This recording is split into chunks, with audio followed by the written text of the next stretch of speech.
오징어를 잡으시는 분들이요, 그 오징어가 육지에서 수송을 하려고 그러면은 성질이 급해가지고 오래 못 산다는 거예요. 그래서 이 오징어 잡이를 하는 사람들이 배에서 이제 내려가지고 육지로 수송을 할 때 어떤 식으로 하느냐면은 그 오징어 속에다가 꽃게를 집어넣는다는 거예요.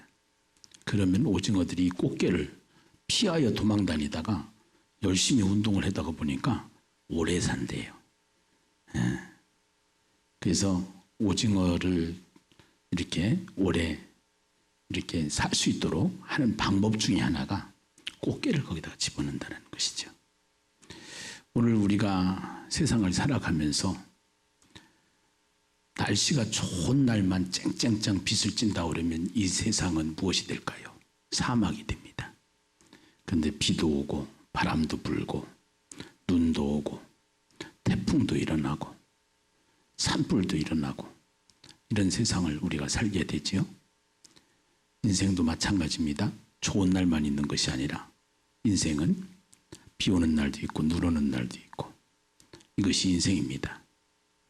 그 인생을 살아간 사람 중에 한 사람, 성경의 창세기에 보면은 4족장 중에 한 사람 요셉의 이야기를 우리가 보게 되는데, 요셉은 형제들로부터 인신매매를 당해요. 그리고 종으로 팔려가요. 종살이를 하게 됩니다. 그리고 감옥까지 가게 돼. 누명을 쓰고. 억울한 인생이에요. 원수 같은 인생들이 자기를 괴롭혔어요. 그런데 그 감옥에서 결국은 하나님의 은혜 가운데 국무총리로 발탁되어지는 역사가 일어나게 되죠. 그때 자기를 찾아온 형제들에게 이렇게 이야기를 하는데요. 창세기 45장 5절에 보면은요, 이렇게 표현을 하고 있습니다. 같이 한번 읽어보실까요? 시작. 당신들이 나를 이곳에 팔았다고 해서 근심하지 마소서. 한탄하지 마소서. 하나님이 생명을 구원하시려고 나를 당신들보다 먼저 보내셨나이다. 요셉이 총살이 하지 아니했고 감옥살이 하지 아니했으면 국무총리 됐을까요? 안 됐을까요? 안 됐죠. 가만히 뒤를 돌아다 보니까 요셉의 인생 속에서 형제들이 고마운 거예요. 자기를 팔아넘긴 형제들이 고마운 거예요. 그리고 그 요셉에게는 어려운 가운데 하나님만을 의지하는 믿음이 있었던 거예요. 가만히 보니까 하나님께서 내 인생을 굽이굽이 험난한 세상을 살아갔지만 그 인생 가운데 국무총리로 끌어올려서 하나님의 사람이 되게 한 요셉의 인생을 돌이켜볼 때에 원수같이 여겨야 될 형제들이 눈앞에 와 있을 때 그들에게 당신들을 한탄하지 말아라. 하나님이 생명을 구원하시려고 나를 당신들보다 나를 먼저 보내셔서 이렇게 됐다라고 표현하는 요셉의 고백을 우리는 듣게 되는데요. 우리가 인생을 항상 토막을 보고 겁먹고 두려워하는 사람들이 있어요. 인생은 토막이 아니라 통으로 봐야 돼요. 슬픔도 있고 어려움도 있고 고난도 있고 애매하게 자기가 고통을 당하는 시간들이 있을 수가 있어요. 그러나 인생을 통으로 보게 되면은 하나님을 믿는 하나님의 사람들은 하나님께서 우리에게 찾아오셔서 성경을 곳곳마다 장마다 펼쳐보면은 하나님이 누구신가를 얘기하셔요. 출애굽기를 통해서 내가 하나님이다라는 사실을 알려주시는 거예요.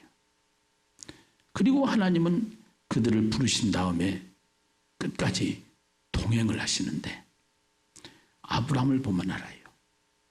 하나님이 아브라함을 부르시고 뒤에서 허리띠를 잡으시고 좌측으로 삐져나가면 다시 빠꾸 오른쪽으로 나가면은 다시 빠꾸. 그래가지고 오라이 해가지고 하나님이 원하는 쪽으로 아브라함을 만드시는 것처럼 오늘 우리 인생도 그렇게 하나님께서 붙잡고 계시다라는 것. 이것이 예수 믿는 사람들의 고백이고 삶이어야 된다라는 사실을 성경을 통해서 믿음을 가진 사람들이 고백해야 될 신앙 고백인 줄로 믿습니다. 이번에 북한의 김정은 위원장이 20일 동안 나타나지를 않았어요. 그러다 보니까 별의별 뉴스가 다 많았어요. 만약에 그 김정은이가 어떻게 될 것이라는 책을 만들어서 그것을 우리에게 편지로 보냈든지 책으로 알고 있다고 그러면은 걱정할 거 하나도 없어요. 20일 만에 짱 하고 나타날 것이라는 것을 알고 있기 때문에요. 근데 아무도 몰랐어요. 그래서 다 뭐 죽었다, 뭐 식물인간이다 이랬는데 그 문서가 없으니까요. 그 자료가 없으니까요. 거기에 대한 비밀을 기록한 책이 있었다고 하면 얼마나 좋았겠어요? 그런데 그런 것처럼 오늘 우리는 불확실성의 시대를 살아간다고 그래요. 사람들이 만들어 놓은 용어 중에 하나가 불확실성의 시대. 미래가, 인생이 만만치 않아요. 어떻게 될지 아무도 몰라요. 우리는 그 시대를 살아가는 거예요. 그 미래를 살아가는 거예요. 그런데 앞으로 세상이 어떻게 펼쳐질 것인가, 김정은이가 어떻게 될 것인가를 만약에 기록한 대로 그대로 되어지는 사건이 일어났다고 그러면은 그 책을 묵시문학이라고 그래요. 어떻게 될지 캄캄한 것을 보여주는 거라는 거죠. 개인으로는 그런 것이 없지만 하나님이 세상을 창조하시고 우리 인간을 만드셔서 하나님을 믿게 하신 우리에게 하나님이 주신 선물이 성경인데, 성경 중에는 66권의 성경이 있지만 그 중에서 구약과 신약에는 묵시문학이라고 하는 책이 있어요. 그것이 구약에는 다니엘이고요, 신약에는 계시록이에요. 그래서 이 다니엘서를 보면은 하나님께서 이스라엘 백성이 죄 가운데 빠졌을 때 하나님이 어디를 사용하냐면 바벨론이라는 나라를 사용하시잖아요. 그래서 이 바벨론의 포로로 잡혀갔을 때 하나님께서 느부갓네살 왕이 꿈을 꾸게 돼요. 느부갓네살 왕이 꾼 꿈이 너무너무나도 무시무시 어마무시한 꿈이었어요. 꿈자리가 사나우면 뒤숭숭한 거예요. 더군다나 왕의 자리에 있는 사람은 더 그래요.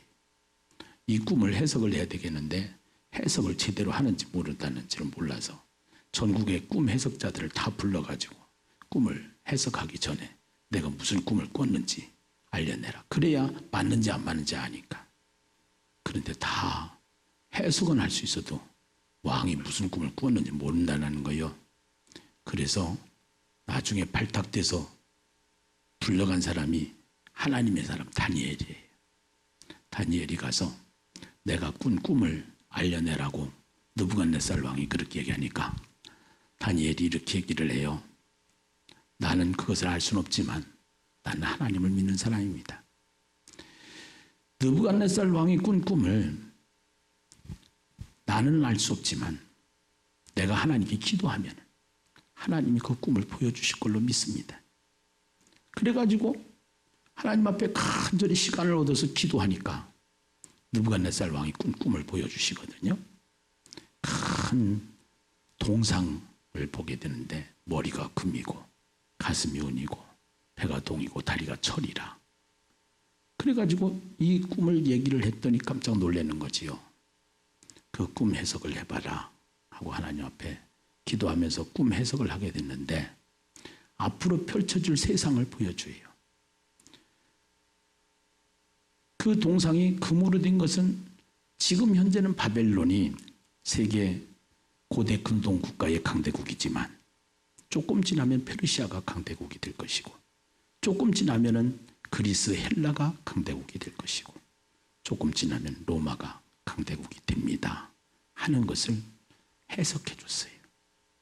그거를 7장에 가면 사자, 곰, 표범, 열불 가진 짐승으로 표현을 하면서 구체화시켜요. 8장에 가면은 순양과 순염소를 통해서 더 구체화시켜요. 쫙 펼쳐지는 것이 점진적으로 전부 다 이것을 초월적으로 이것을 표현해서 알려주는 거예요. 지금 와서 보니까 100% 맞았어요. 하나도 틀리지 않았어요. 아멘이죠. 사도 요한이 복음을 전하다가 밤모섬에 갇혀서 이제는 로마 시대로부터 엄청난 핍박을 받고 있을 때 하나님께서 요한을 통하여 환상을 보여주시는데 앞으로 펼쳐질 환상을 보여주는 거예요.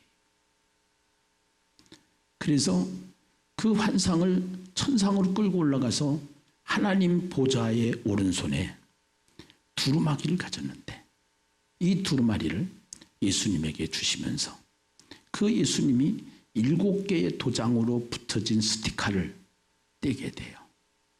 그 스티커를 떼면서 앞으로 세상에 펼쳐질 진행의 순서들을 거기에 전부 다 보여줘요.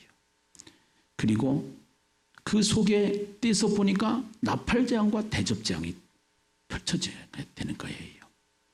그래서 나팔재앙, 대접재앙이 나오는 이야기를 쭉 보니까 첫째 나팔, 둘째 나팔, 셋째 나팔, 넷째 나팔, 넷째 대접까지 해, 강, 산, 바다, 해가 이게 이제 타격을 받는 자연재앙이 일어나게 되고 다섯째 재앙부터 시작해서는 사단이 역사를 해서 사람들이 정신적으로 영적으로 고통을 당하게 되는 세상사에 대해서 쫙 펼쳐서 이야기를 하는 거예요. 그래서 다니엘을 통해서 이 세상의 역사가 그대로 진행된 것처럼 인재앙, 나팔재앙, 대접재앙을 통해서 예수님의 초림부터 재림까지 수많은 재난들이, 수많은 기근들이, 수많은 전염병들이, 수많은 어려움들이, 수많은 고난들이, 수많은 핍박들이 교회와 세상에 일어나게 되는데 결국은 이 교회가 어떻게 되어질 것인가에 대한 이야기를 계시록을 통해서 우리에게 말씀해 주시고 있는 줄로 믿습니다. 핍박을 당하지만 교회를 통해서 구원받게 되는 14만 4천이라는 그림을 첫 번째 아젠다로 하나님께서 보여주셨고요. 그 다음에 7장에는 그것이 나와 있고 그 다음에 9장 10장 11장에는 두루마리와 두 증인의 그림을 보여줬다고 그랬어요. 그래서 엄청난 일들이 세상에서 일어나지만 신앙생활을 하는 방해적인 세력들이 우리를 방해하지만 하나님께서는 우리 교회가 어떻게 될 것인가? 교회가 해야 될 사명이 있다는 거죠. 그 사명이 뭐냐? 천사를 통해서 두루마리를 먹으라는 거예요. 두루마리를 먹으라는 것은 하나님의 말씀을 먹으라는 거야. 하나님의 말씀으로 살으라는 거야. 그리고 그 말씀으로 먹고 사는 사람은 증인으로 살아야 된다는 이야기를 하는데 그 증인에게는 하늘에서 주는 권세를 주셨다는 거예요. 세상에서 주는 권세가 아니에요. 국회의원, 경찰관에 주는 권세가 아니에요. 하늘에서 주는 권세. 예를 들어서 성경에 모세와 엘리야를 등장시켜서 설명을 한단 말이에요. 모세를 통해서 출애굽의 사건이 일어나는데 그 애굽에서 종살이를 하던 이스라엘 백성들을 한 방에 끄집어내는 하나님만이 하실 수 있는 그 일을 일으키게 되고 엘리야를 통해서 850명의 바알 선지자와 아세라 선지자들을 한 방에 죽여버리고 그들이 항복하게 되는 장면을 하나님께서 엘리야와 모세를 통해서 설명을 해주시죠. 우리가 이 땅에 사는 동안 교회가 해야 될 사명이 있다. 그 사명은 뭐냐? 하나님의 말씀을 먹고 하나님의 말씀을 전하는 것이다. 하나님의 말씀을 전할 때는 하나님께서 주는 권세가 있다. 이 권세는 세상이 주는 권세보다 100배, 1000배, 흉내도 세상이 흉내도 못 내는 하나님의 역사를 만들어 나간다는 사실을 성경을 통해서 우리에게 말씀해 주고 있는 줄로 믿습니다. 할렐루야. 그러면서 오늘 이제 그 11장에 이어서 12장, 13장, 14장, 그래서 14만 4천이라고 하는 이것이 하나의 보따리로 되어 있다면 두루마리와 두 증인은 두 보따리로 돼서 교회의 사명을 얘기하고 있는 것이고, 여자와 용 오늘 다루는 12장과 짐승 두 마리의 짐승 사건을 통해서 나타나는 두 마리의 짐승 사건과 세 천사의 노래 14만 4천과 함께 교회의 승리를 이야기하는 세 보따리로, 이 세 가지는 교회의 승리를 이야기하는 세 개의 보따리로 되어 있어요. 이거를 보따리라는 그림을 제가 요새 신용어로 많이 사용하는 아젠다라는 단어로 붙여서 한번 설교 제목을 만들어 봤는데요. 오늘 우리가 함께 본문을 통해서 하나님께서 이 교회가 어떻게 될 것인가 하는 것을 성경은 우리에게 말하고 있는 거예요. 이스라엘이 어떻게 될 것인가? 바벨론의 포로로 잡혀가게 되고 포로로 생활하게 되지만 그 바벨론에서 반드시 이스라엘은 해방이 될 것이고, 그리고 바벨론은 망하게 될 것이고, 또 페르시아가 잡지만 페르시아도 망하게 될 것이고, 헬라도 망하게 될 것이고, 로마도 결국은 망하게 될 것이고, 이 세상에 영원한 나라가 세워지게 되는데 그 영원한 나라는 예수 그리스도 뜨인돌 하나님을 믿는 기독교 국가, 쉽게 얘기한다면 하나님의 백성, 교회가 완전한 승리로 나라가 세워진다는 사실을 구약 묵시 문학을 통해서 우리에게 보여주셨고, 이 땅에 세워진 교회들을 통해서 사탄이 우리 교회들을 계속적으로 방해하고 쫓아다니고 못살게 굴고, 하지만 반드시 교회는 승리할 것이라는 사실을 이 계시록 문학을 통해서 우리에게 보여준 그림책이다 이 말이에요. 그래서 이 계시록이 이해가 되지면은 세상이 어떻게 전개가 될 것인가, 이것이 보여지는 거예요.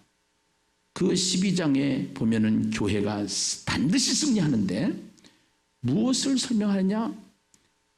한 여자와 용의 이야기로 시작을 합니다. 1절을 보겠습니다.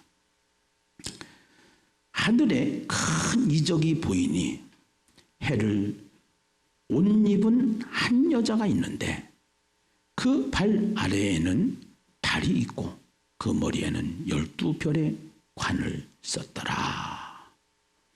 하늘에 큰 이적이 보인다. 이것은 이적이라 하는 것은 사인이에요. 이정표를 말하는 거예요. 그 이정표를 보게 되는데 한 여자를 보게 됐다 이거예요. 또 3절에 보니까 하늘에 또 다른 이적이 보이는 거예요. 그 또 다른 이적은 어떤 이적이냐면 한 큰 붉은 용이 있어. 붉은 용의 이적이에요.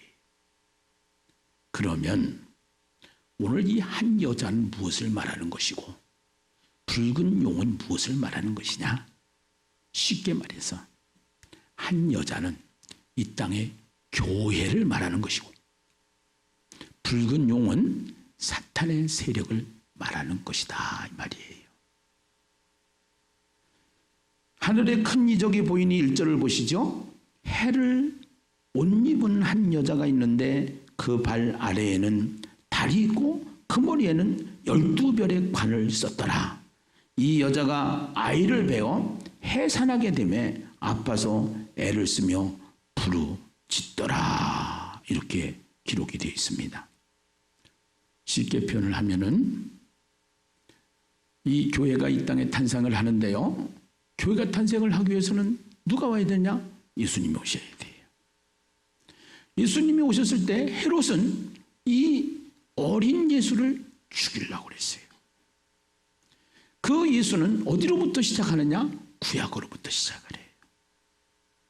그래서 구약의 약속대로 이 예수가 오시게 되는 거예요. 그런데 이 예수가 와서 세워진 곳이 어디냐? 교회라는 사실입니다.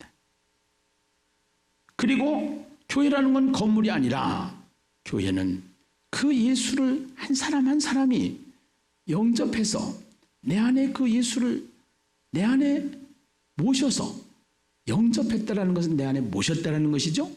그 예수와 함께 사는 사람이 되는 거예요. 그래서 예수와 함께 연합된 삶을 살아가는 사람들이 모인 곳이 어디냐? 교회란 말이에요. 아멘입니까? 예. 이 교회의 전형은 또 레위기에 보면은 하나님이 성막을 지켜야 하는데 회막에서 그래요. 그 회막이라고 하는 곳은 하나님께서 선택한 사람들을 불러 모은 곳이 회막이에요. 그래서 절에는 아무나 가는 게 아니라 절에 입적한 사람들이 가는 것처럼 교회는 예수를 믿는 사람들이 모인 곳이 교회인 것을 믿으시면 아멘 하십시다.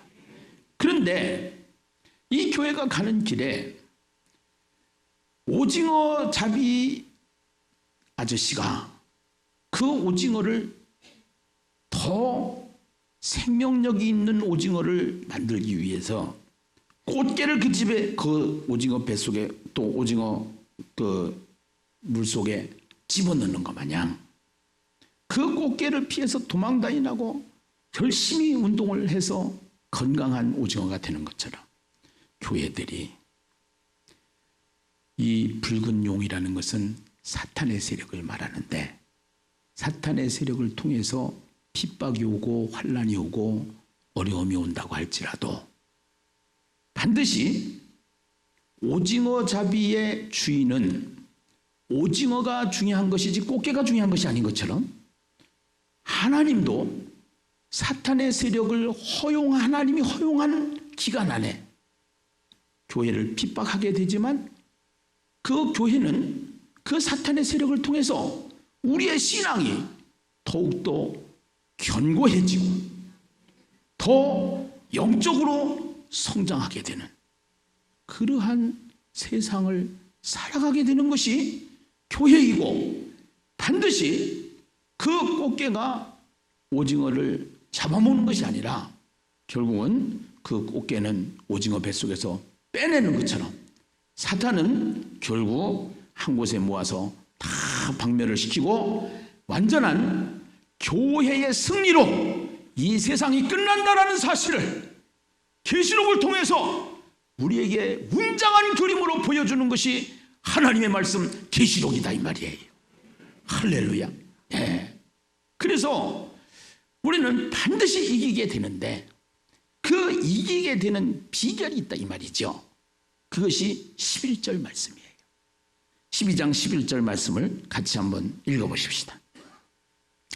또 우리 형제들이 어린 양의 피와 자기들이 증언하는 말씀으로서 그를 이겼으니 그들은 죽기까지 자기들의 생명을 아끼지 아니하였도다.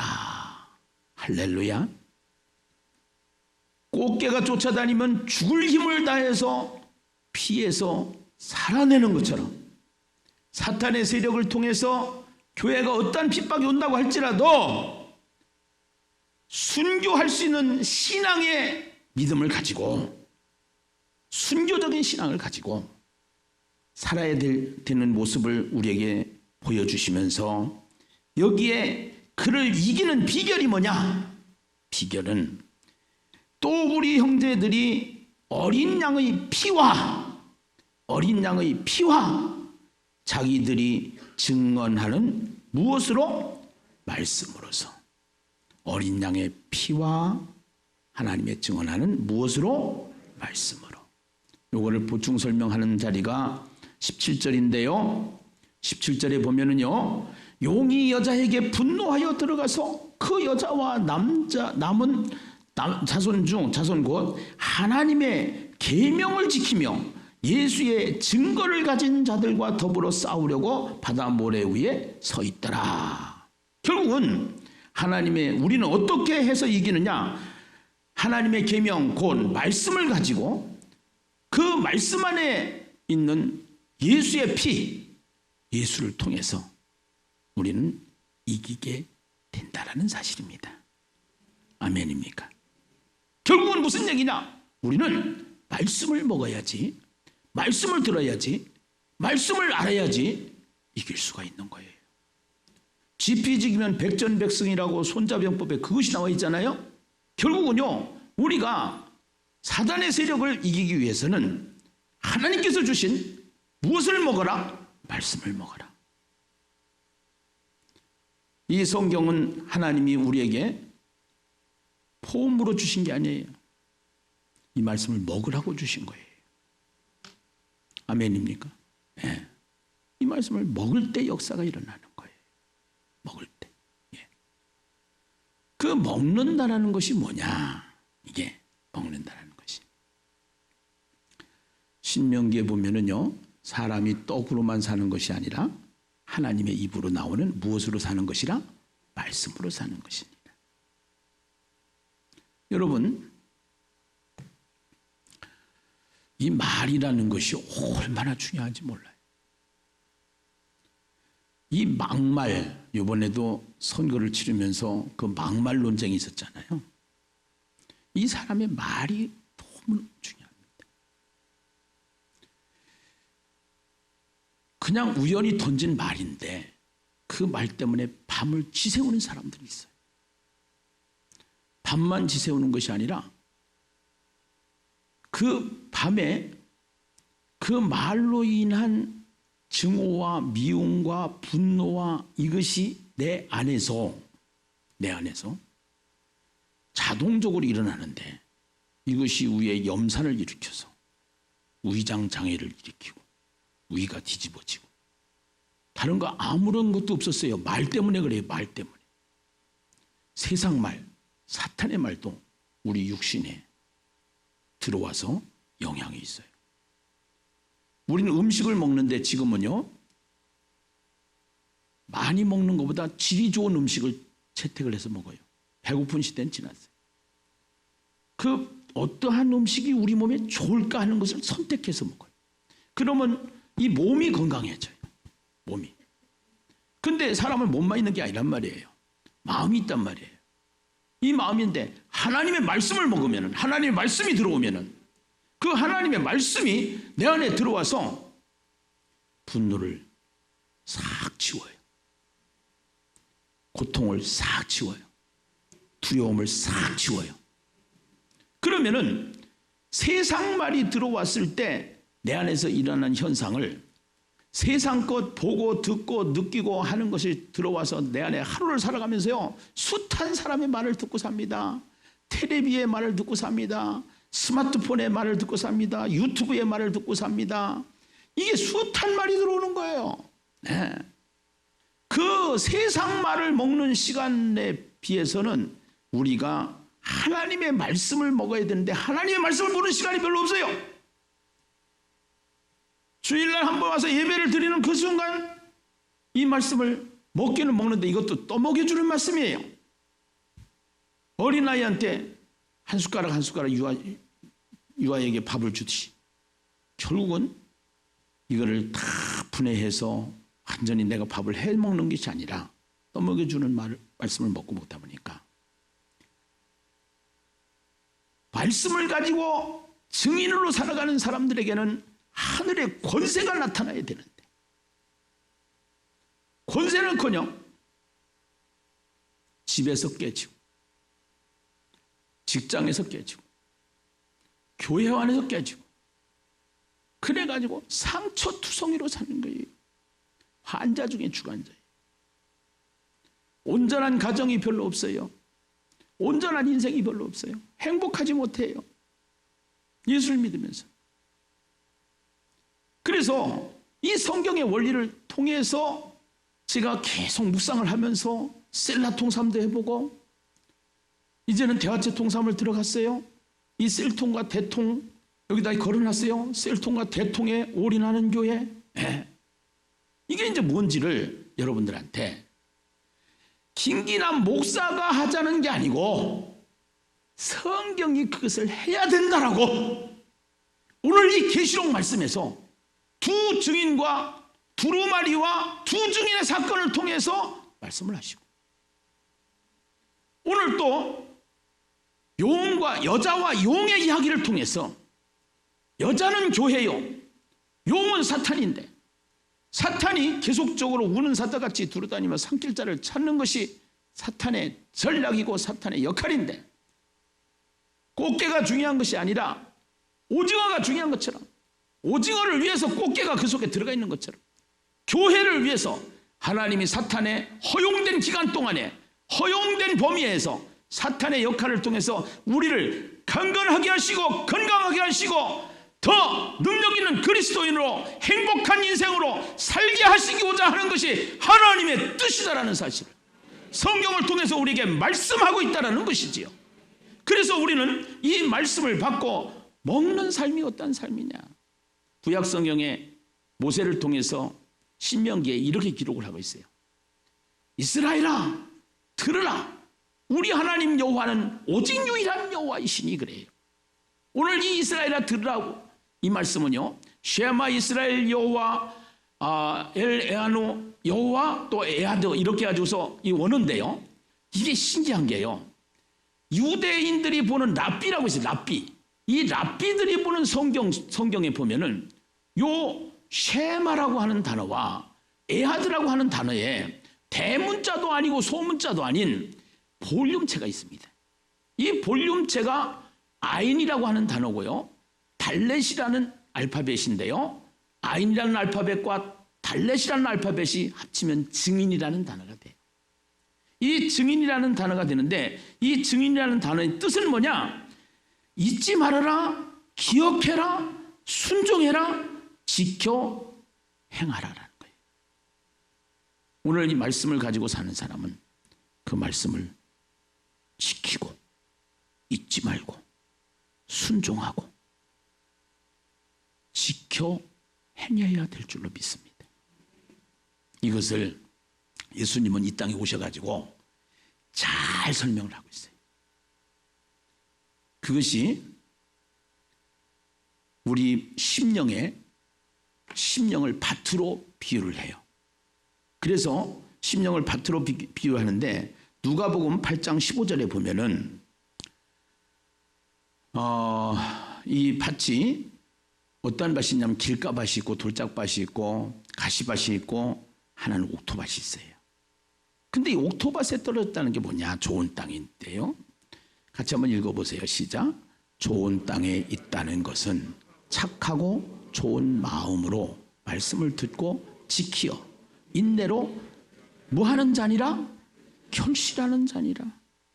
듣고 뭐하여? 지키어. 듣고 뭐하여? 지키어. 듣는 것보다 더 중요한 게 있어요. 지키는 것이 중요한 거예요. 그렇게 사는 것이 중요한 거예요. 그렇게 살려고 하나님이 선택한 이스라엘 백성들이 계명을 이 10계명을 받아가지고 613가지의 계명을 만들어요. 하라와 하지 말라. 또 거기에 세 책이 있어요.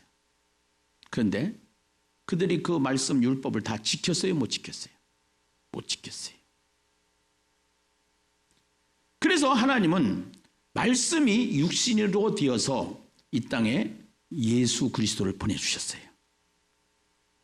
그래서 그 예수님이 이 땅에 오셔서 뭐라고 말씀하시냐? 그 예수님은 내가 율법을 폐하러 온 것이 아니고 더 율법을 완전하게 하려 하십니다.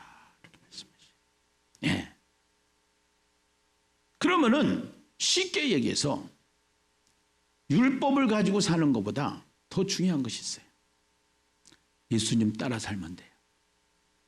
예수님처럼 살면 돼요. 아멘입니까? 그러니까 24시간 동안 주님과 함께 사는 연습을 해야 되는 거예요. 주님이 빠지면 안 돼요. 예수님이 안 계시면 안 돼요. 예수님이라면 어떻게 할 것인가? 이것을 비유해서 살면 돼요. 그 삶을 예수님이 산상수훈이라고 하는 마태복음 5장, 6장, 7장에 쭉 열거를 하시는데 그 중에 한 토막만 소개를 하십시다. 마태복음 5장 38절부터 48절까지. 마태복음 5장 38절부터 48절까지 같이 한번 읽겠습니다. 한번 같이 읽어봐요. 시작. 또 눈은 눈으로 이는 이로 갚으라 하였다는 것을 너희가 들었으나 나는 너희에게 이르노니 악한 자를 대적하지 말라. 누구든지 내 오른편 팜을 치거든 왼편도 돌려대며 또 너를 고발하여 속옷을 가지고자 하는 자에게 겉옷까지도 가지게 하며 또 누구든지 너로 억지로 오리를 가게 하거든 그 사람과 십리를 동행하고 내가 구하는 자에게 주며 내게 꾸고자 하는 자에게 거절하지 말라. 또 내 이웃을 사랑하고 내 원수를 미워하라 하였다는 것을 너희가 들었으나 나는 너희에게 이르노니 너희 원수를 사랑하며 너희를 박해하는 자를 위하여 기도하라. 이같이 한즉 하늘에 계신 너희 아버지의 아들이 되리니 이는 하나님이 그 해를 악인과 선인에게 비추시며 비를 의로운 자와 불의한 자에게 내려주심이라. 너희가 너희를 사랑하는 자를 사랑하면 무슨 상이 있으리요? 세리도 이같이 아니하느냐? 또 너희가 너희 형제에게만 더하는 것이 무엇이냐? 이방인들도 이같이 아니하느냐? 그러므로 하늘에 계신 너희 아버지의 온전하심과 같이 너희도 뭐하라? 온전하라. 오늘 말씀대로 살 수 있는 사람만 아멘 해보십시오. 아이고 대단하셔요. 네. 아멘은 했는데 제대로 돼요 안 돼요? 그런데 왜 아멘 했어요? 아멘 하고 봐야죠 뭐. 여러분 안 되지요. 그것이 우리의 고민이에요. 성경은 그렇게 기록하고 살라고 하는데 안 되는 나 때문에 괴로운 거예요. 근데 반드시 교회가 이기는데 그 이기는 데는 하나님의 말씀을 가지고 그 말씀 안에 있는 예수와 함께 사는 것이 이기는 비결인데 그 이기는 비결을 하기 위해서 어떻게 하라고 지침을 내려주셔요. 그것이 12장 6절입니다. 6절 같이 한번 보세요. 같이 한번 보세요. 6절 함께 읽어요. 시작. 그 여자가 광야로 도망하며 거기서 1260일 동안 그를 양육하기 위하여 하나님께서 예비하신 곳이 있더라. 여기 보니까 그 여자가 광야로 도망하며 거기서 1260일 동안 그를 양육하기 위하여 뭐 하기 위하여? 양육하기 위하여. 여기 1260일은 하나님께서 정한 기간입니다. 허용한 기간인데요. 예수님의 초림부터 재림까지 우리가 그 기간 안에 살고 있는 거예요. 그 동안에 우리가 무엇을 받아야 되느냐? 양육을 받아야 된다라는 거예요. 교회가 뭐를 해야 되느냐? 양육을 해야 된다라는 거예요. 아멘입니까? 네. 또 한가운데 있어요. 14절입니다. 14절을 보시면은 함께 읽습니다. 시작. 그 여자가 큰 독수리의 두 날개를 받아 광야 자기 곳으로 날아가 거기서 그 뱀의 낯을 피하여 한 때와 두 때와 반 때를 양육받으매. 무엇 받으매? 양육받으매. 여기 한 때와 두 때와 반 때라는 것은 위에 있는 1260일과 같은 의미로 우리가 해석을 하시면 되고요. 무엇을 받는 게 중요하냐? 양육을 받는 게 중요하다. 우리가 이 살아있는 동안 신앙생활 하는 동안 우리 교회가 속에 있는 동안 우리는 뭐를 해야 되냐? 양육을 받아야 된다는 거예요. 그래서 우리가 많은 양육 프로그램이 있잖아요.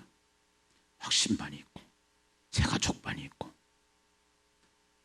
그런데 제가요, 그래도 제가 이제는 4인 4세계까지 제가 나가게 됐는데요. 예. 이게 이제 저렇게 유명해지면 유명해질수록 이제 몸조심해야 돼요. 굉장히 자꾸 위로 올라가면 바람이 많이 불게 돼 있어요. 참 어려운 자리예요.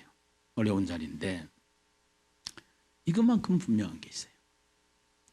어떻게 하면 성경 말씀을 통해서 성경대로 이 시대에 교회가 세워져야 될 것인가? 여기에 대한 고민은 주님이 알고 계셔요. 네, 주님. 예.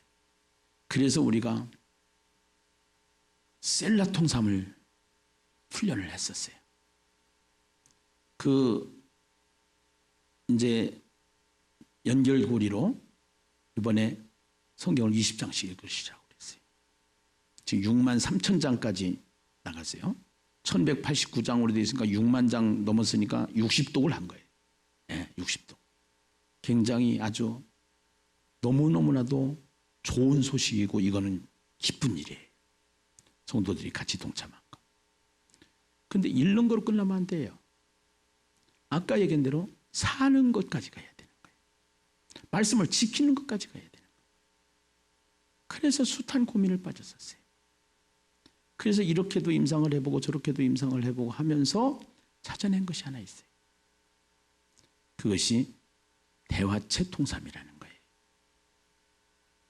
어저께 한 가정을 면담을 했어요. 제가 이렇게 질문을 했어요.